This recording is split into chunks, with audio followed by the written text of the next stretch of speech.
Welcome Custom Car fans, my name is Aurora and I'm here to bring you the Battleground report of Battlegrounds 26. We'll be taking a look at the top players in this casual competition, what they played and how they fared in the lead up to the finals. But first, we must address the following competitors.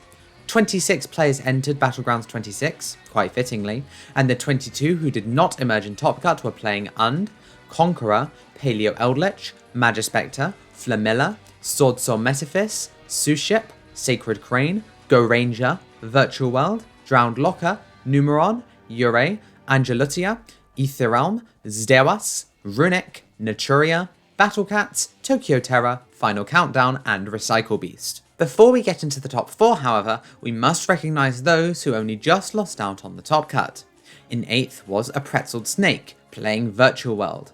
Well known from its glory days before True King of All Calamities was banned, Pretzel's list was more focused on using the excellent Beatrice, Lady of the Eternal, both to extend her plays and grant interruption. In 7th was Spaghetti, on Battlecats. Named for and taken from the popular mobile game, this deck likes to special summon monsters from the hand continually, eventually building into Bahamut Cat, which is a powerful Trident. Fizzy Izzy and Heroic Meowly was in 6th, playing Magispector as per usual. After a slight deviation as constructed by the Wheel of Doom, Meowly was back to Old Faithful, and he performed well as usual, though luck was not on his side this tournament. Finally in 5th was Eureka, playing Drowned Locker. Criminally bubbling out of Top Cut, Eureka's Drowned Locker list was filled to the brim with excellent zombie monsters, and he was able to construct a flexible combo using a variety of synchros and links, as well as Bahamut Toad for good measure. The finisher in 4th place was Ava, playing Starter Squad. A newly approved deck, this deck relies on swarming with its level 4 main deck monsters to access its exceptional extra deck, which quite literally includes every disruption piece known to humankind archetypally. The list plays 3 of almost every archetypal card it has access to, and for good reason. Accessing the extra deck is a source of great variability and potency. Round 1 was a victory against Recycle Beast, and round 2 saw a victory over Tokyo Terror. Following it was another victory, this one against Runic, and round 4 ended in success against Magispector. Round 5, however, was effectively nullified, as both duelists had already qualified for Top Cut. Once there, Ava lost 2 consecutive matches, which put him in 4th place. The 3rd place finisher was Kiyomiyu, playing Magia. Yet another new deck, Kiyo's deck stars a set of actors on a starry stage. The deck constantly brings new performers to the field to perform consequent link summons, with the link monsters equipping the main deck monsters to them to aid in their acts. The deck can output large amounts of damage very quickly, and has access to a wide variety of great extenders. In round 1, they beat Angelutia, followed by a round 2 win against Recycle Beast. Round 3 was a loss against the 2nd place finisher, though round 4 was the quick bounce back over Sacred Crane. Round 5 over Magispector left Kiyo only with Top Cut to conquer, though their first match there was a recreation of round 3. The losers finals was won though, putting Kiyo in a solid 3rd with the debut of their sterling show. Placed in 2nd was NEOBLACKSTAR on BLACKWING. This list is quite the antithesis to everything I know to be Blackwing. No Bora the Spear, no Chris the Crack of Dawn, just piling on the new cards like Vata the Knave and Shamal the Sandstorm.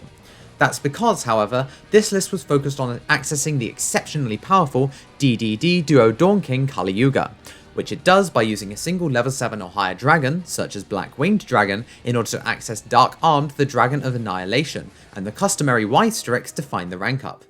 The first match was won against Conqueror, the round 2 was lost to Battlecats.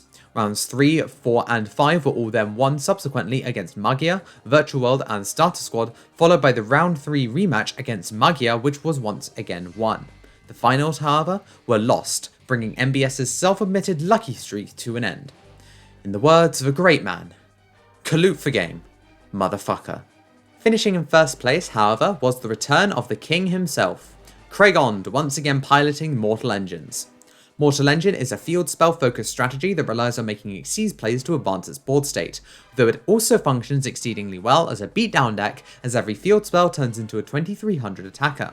Taking notes from Spaghetti's list from Battleground 15 as well, Kray's list included the Necro Synchron Baran de Fleur package, though with Spore replacing Glow Up Bulb now that the latter is banned.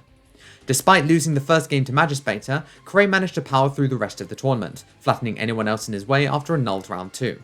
Round 3 against round 4 against Tokyo Terror, and round 5 against Battlecats all ended with victory, allowing Kray to push into Top Cut. After a victory over Starter Squad, KHREY took the finals in a fashion that we will take a look at now. Okay, so this is the match between KHREY on Mortal Engines and NBS or HawkNad777 on Blackwings.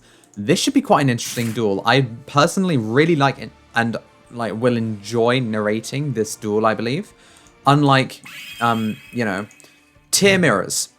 Those things are boring. Okay, so let's take a quick look at the opening hands here. From KHREY, I can see that that's a fantastic hand. We've opened 3 names, Altair being one of the best ones, as well as Barrage of the Mortal Engines, which is a fantastic consistency piece, as well as an Ash Blossom and Joyous Spring to hopefully stop something that MBS is going to be doing on his turn.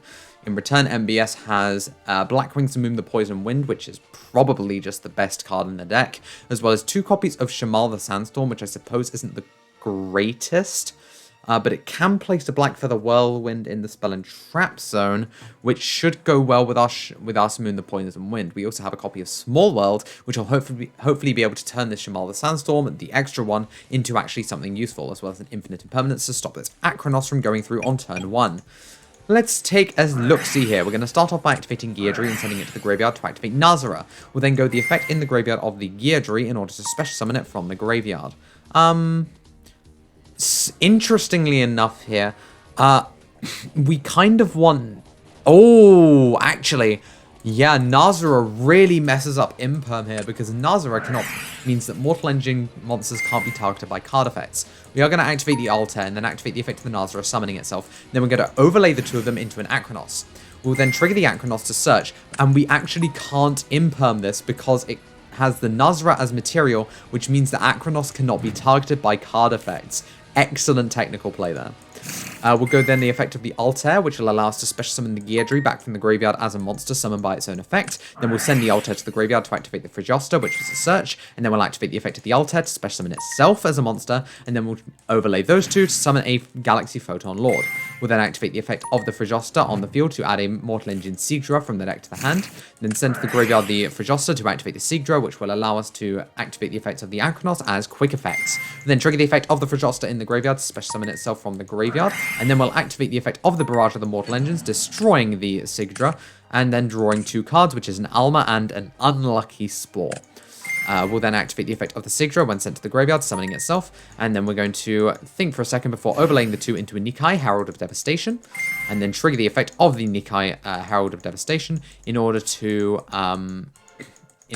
draw 2 cards from the deck. Unfortunately, they are both Mortal Engines that we've already used this turn, so we'll simply activate Alma and then send the Alma to the graveyard in order to special summon it back to the field, normal summon the Spore, and then synchro summon using the level 8 Alma and the level 1 Spore to summon a Ravenous Crocodile Archithis, drawing a card off of the synchro summon, setting the Barrage of the Mortal Engines, and passing the turn. Oh my goodness, KHREY. So this board has ended on the Acronos, which is not a quick effect currently. It simply gains 500 attack and defense, and it can't be targeted by card effects. This Photon Lord, however, is in fact a monster negate, which will most likely be being used to negate the effect of the Simoom the Poison Wind, since that's such a choke point for the deck to get started. MBS is going to draw, and it's going to be a Simoom the Poison Wind, which is just not the draw we want to see off the top since we already have one in hand. We're going to trigger the effect of the Simoom the Poison Wind, banishing the other Simoom the Poison Wind from the hand, and then we'll chain the effect of the Assault of the Mortal Engines. This will allow us to target the Mortal Engine Acronos, destroy it, and then activate a different field spell from the deck. This is going to be responded to by an Infinite Impermanence on the Galaxy Photon Lord, which is not going to be changed to by the effect of the Photon Lord. Interesting. That's very, very interesting. We're going to be destroying this Altair to activate the Sigdra so that we can actually activate the Acronos' effect as a quick effect. And then we'll place the Black Whirlwind, and immediately afterwards normal summon the Simoom the Poison Wind. First of all will be the activation of the Black Whirlwind, as Chainlink 2 will be the activation of Mortal Engine Altair, and then Chainlink 3 will be Mortal Engine Acronos, detaching the Nazara to use its effect and destroy the Black Whirlwind, meaning that it will not be able to resolve. We'll then special summon the Altair back from the graveyard, and then we'll trigger the effect in the hand of Blackwing Shamal the Sandstorm. By sending it from the hand to the graveyard, we can place a Black Feather Whirlwind from the deck, and this card, if you special summon a Dark Synchro monster, you can target a Blackwing that's in the graveyard or that is banished, and special summon it if it has less attack than the monster you synchro summoned. Very interesting card here. We'll then probably be activating Small World. Yeah, we're going to be activating Small World, which will not be met with the Ash Blossom and Joyous Spring, even though that would almost definitely just completely end MBS's turn here. We're going to go Shamal the Sandstorm, reveal a Druis one from deck, and I'm assuming we're going to be adding Gale? No, it's going to be Blackwing Sudri the Phantom Glimmer. This card is a normal summon. You can add one card that mentions Blackwing Dragon. You can tribute a monster, special summon a Glimmer token. Interesting. Interesting. Both of those cards are going to get banished. We'll then normal summon the Sudri the Phantom Glimmer and then trigger its effect upon normal summoning, allowing us to add any card that mentions Blackwing Dragon from the deck to the hand. That'll be met with the Ash Blossom and Joyous Spring, although that is not technically the end of our turn anymore. We'll go Sudri's effect, tributing our Summon the Poison Wind, special summon a token, and then we'll Synchro Summon using the Sudri and the new Tuna token, which is level 6, which makes a level 6 Synchro, which is Nothung the Starlight. We'll go Nothung the Starlight effect to drop Nikai, Herald of Devastation, by 600 attack points, and force our opponent to by 800 attack points, and force our opponent to take 800 damage, which will then be chain link 2'd with the effect of the Black Feather Whirlwind. This will allow MBS to special summon back. Wait, what's MBS special summoning? What? You didn't summon anything. Okay, so we're summoning Simoon. Okay, right? Yes, we're summoning Simoon. Oh, and then that's being chained to by the effect of Shamal the Sandstorm to add back to the hand of Phantom Glimmer. We'll then pay 700 life points. Oh, we'll take 700 life points for the previous effect. Here. How are we summoning this? Actually, wait, how are we summoning this? Hold on.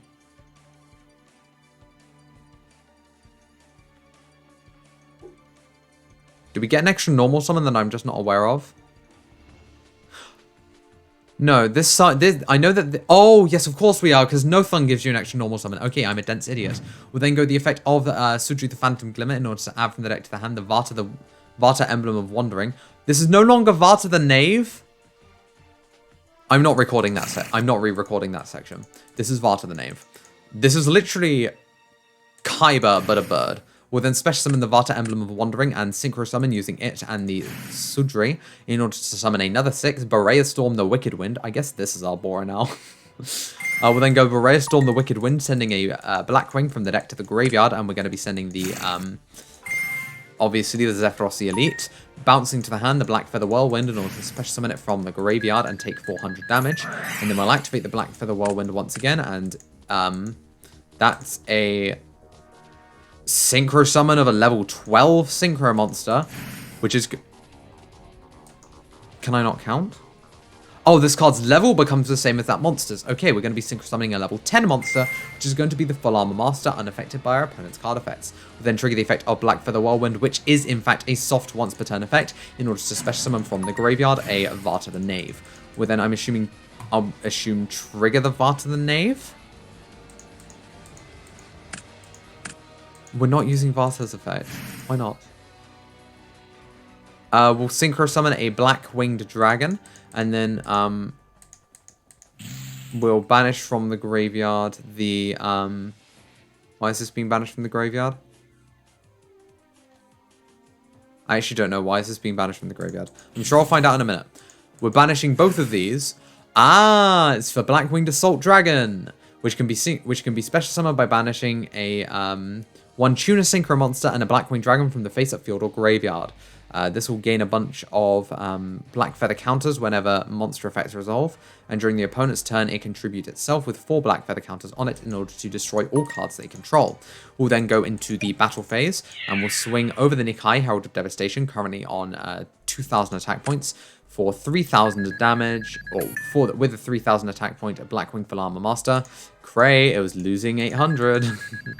And we'll be, yeah, and I believe, no, this is not Armor Master, this is the other one. We'll then go with the Blackwinged Assault Dragon into the Photon Lord, and then we'll go with the, yeah, we'll go with the Zephyros the Elite into the Archithis, which is currently 1,500, so it's just about able to beat over it, and then we'll just pass the turn over. So this isn't really the Blackwing board I was expecting, but it's the Blackwing board we got. We're not going to draw for turn here because we did, in fact, use the effect of Nikai, Herald of Devastation, who does blank our next draw phase. But I think we probably do have just about enough here to assemble lethal. We'll go Sigdra's effect, targeting a card to banish in the graveyard, and that is going to be the Vata. And then we'll pop off the Sigdra in order to activate the Nazara, and then go Sigdra's effect to summon itself from the graveyard as a monster. We'll then go Nazara's effect to pop the Black Feather Whirlwind, and then we'll move the Acronos to attack position and overlay these two to summon a Dragalubion. We'll go Dragalubion effect, detaching one material in order to summon a Hope Harbinger, and then overlay it into the Numeron Dragon, which will put a counter on the Blackwinged Assault Dragon naturally.